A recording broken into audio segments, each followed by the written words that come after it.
Oh, man, I hate Mondays. Nah, man, it's Tuesday. Wait. What day is it? You know what day it is. Tuesday. Brewsday Tuesday. Oh, fuck yeah! It's Brewsday Tuesday time with DrezZ and Huck. Indeed. You won't believe. Oh, man, I might have to play another song. You're going to break your key trying to get that off. No, man. It's I Brewsday. could go with the other one. Oh, here we go. Come on. It would pop the cork, and it didn't pop. Yeah, that's what you get for getting a fancy beer. He's got a corked fancy beer, and he just totally broke the top off. It's coming. So anyway, this fancy beer came from where? Yeah, I would assume somewhere in the Midwestern region. That's right. Actually came from Montana. Yeah. I'm close. I'm bending my key like you said. Yeah, you're gonna jack that. Here, man, don't stress it. Let's go. Let's call an audible and do the other beer. 'Cause you're gonna break your key. Your new Jeep. No, it's not to my Jeep. Okay, then break it. Did I do it? No, almost. I'm close. I might have a corkscrew in the. Now you say that. I might. I don't know. I think I'm close. Might have a little cork in it when we get it done. Your key, man. No. Man. Oh gosh. So anyway, this is Flathead Lake Brewing in Missoula, Montana. Let me see what I got for you. It's the Chateau Aeneas Barleywine. I told you we were going to go a big beer sooner or later. And so it's now sooner, not later. I feel so bad. He's got it. It's only like a quarter inch left in there. Okay, well, I digress. There we go. Yay. It is Brewsday Tuesday. By the way, I'm DrezZ, as usual. I'm joined by my man, Huck, from hucksbeerbuzz.com. And, Huck, you were doing a little traveling, and you brought us back some good stuff from over there in the Midwest, huh? Yeah, I went out to do a little work in Salt Lake City, and I knew the work would take about 3 days, so I set up a little beercation.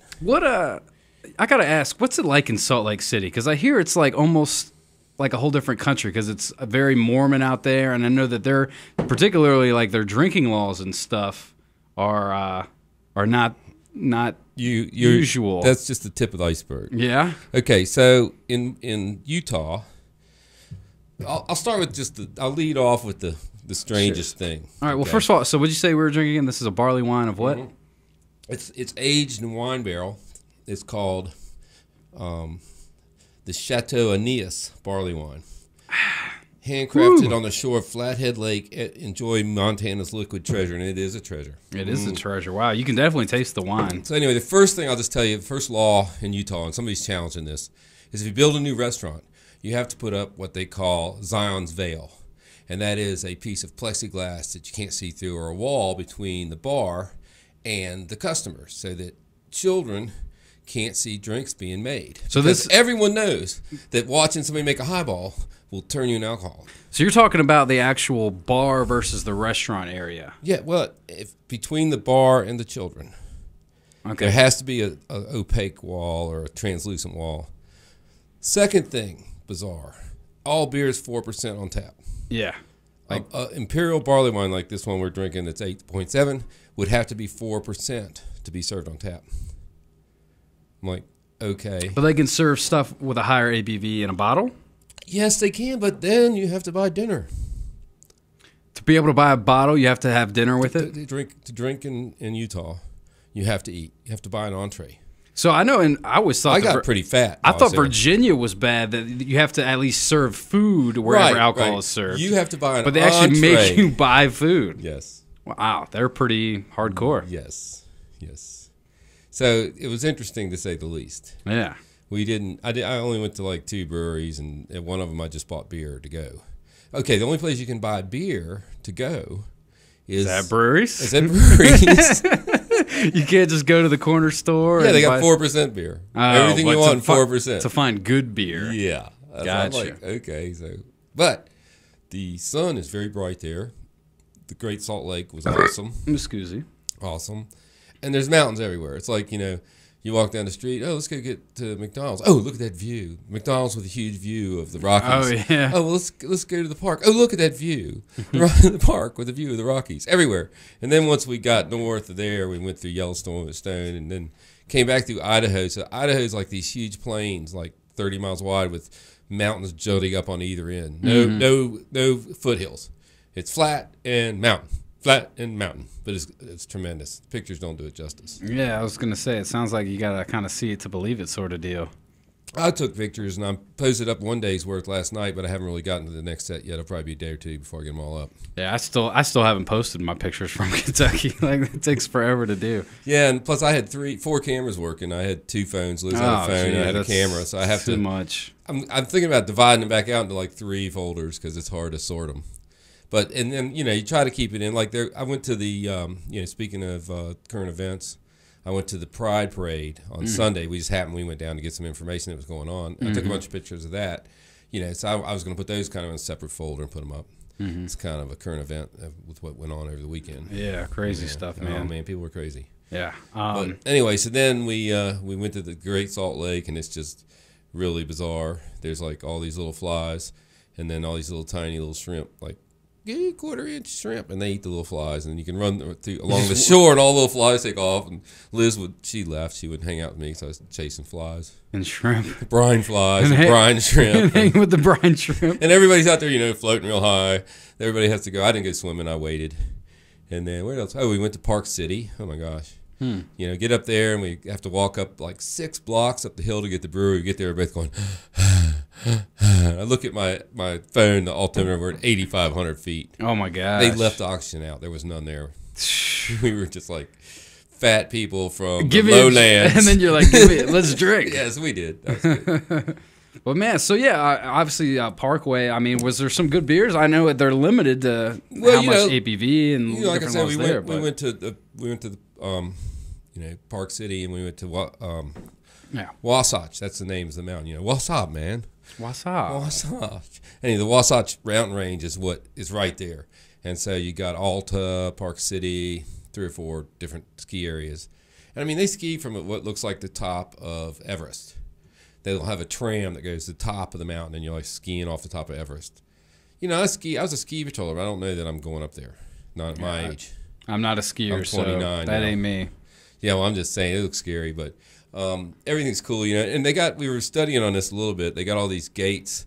Every ranch has these 2 poles with the thing across, and apparently it's Western folk art to have your ranch gate. I think they have one at Snowshoe, actually.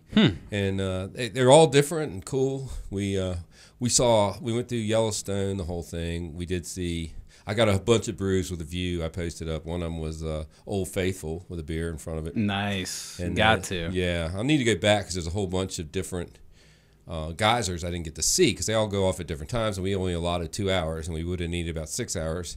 So we decided we're going to go back and stay in the lodge for like 2 nights. You can be in the lodge and see Old Faithful go off. What? Yeah, it's pretty cool. Well, I guess it's huge. You can probably see it from. On the flip side, some guy fell in. I'm not sure. Allegedly, the guy fell in, and all he found was his watch and his phone. While you were there? The day before we got there. On Friday. I feel like it would have been pretty easy to confirm or deny. Yeah, everybody's talking about it. What was it? It's in the middle of nowhere. Your phones don't work. You couldn't find a newspaper. Well, no, it was in the newspaper, but well, they're all like they couldn't find him. Maybe he was just disappearing for insurance purposes. You just never know. His sister was with him, said he slipped and fell. But these big pits of falling. Well, they're pits of boiling water. They're really pretty, but around the edges they're undercut, and you can see it if you look at it from an angle. And there's only like an inch of stuff going for a foot or 2. So if you walk to the edge, you're going in. And if it's 190 degrees, you're a poached egg. Apparently they're acidic, and you could be. This guy was worse than that. But oh my gosh. Anyway, and then there was somebody right before we got there that found a baby. But this was like 2 weeks ago. Found a baby bison and took it in their car to the ranger station. And then that's a great idea. Yeah, then they took them in their car to the police station. They thought it was cold. The poor baby bison. Oh, yeah. Millions of years. We take them in every night when it's cold. You got to bring them in the car with you. So everybody's calling me crazy because I'm out there looking for a grizzly bear. I'm like, here, bear. I see you're a bear fan. Obviously, you're sporting the bear shirt that you got over in Yellowstone. That's a pretty sweet shirt. I want to reenact that movie.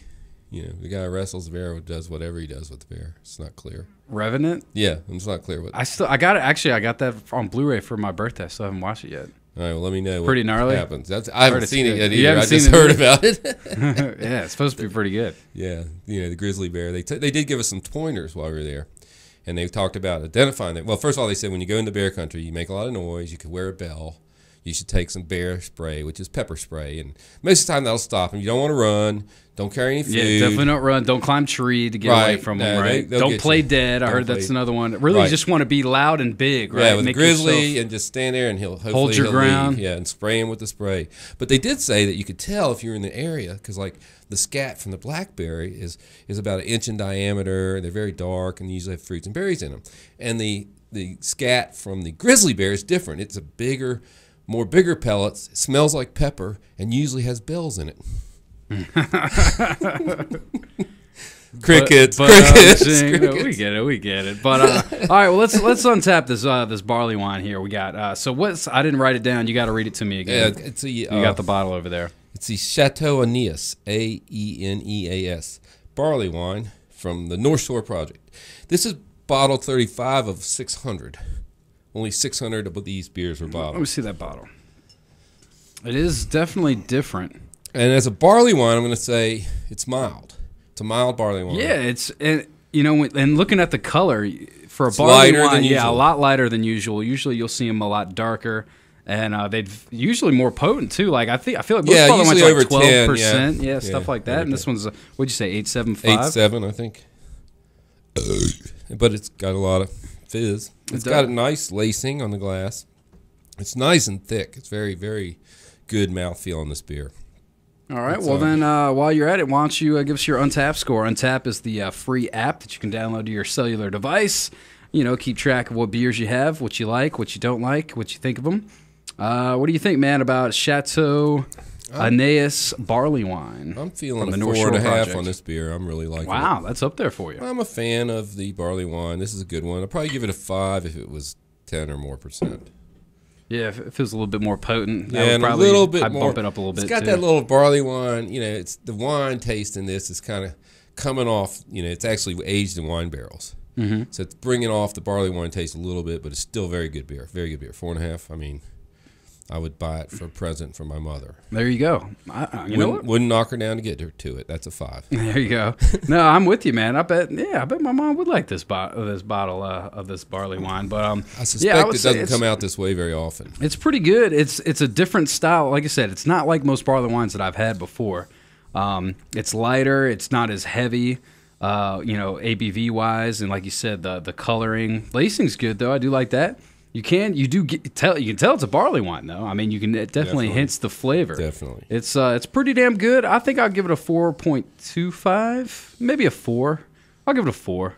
I think it's a 4. Like you said, if there's maybe a higher alcohol content, might bump it up a little bit more. But that's kind of, I don't know if I'd say disappointing, but when you're drinking a barley wine, you think it's going to be up there. Really. When you told me you were bringing barley wines today, I'm like, oh boy, here we go again. Well, I went out and ate some Mexican food. So that's what I did too. I was like, I better eat a hearty meal if we're doing barley wines. So it says it's an American strong ale with wine, berry, and wood notes. So it's probably were wine casks. I don't know. Wine berry. I don't know what kind. It kind of tastes like a Chardonnay to me. I don't know if you're getting that. Yeah, a little bit. I'm feeling a Chardonnay. My wife likes that, so I get a sip occasionally. I used to drink a lot of wine before I started drinking a lot of beer. Yeah, wine's good. Well, I know that you got another one. Another barley wine. This one will be from Utah. All right, cool. Well, we'll take a quick break, and we'll delve into that one right after this on Brewsday Tuesday. Stick around.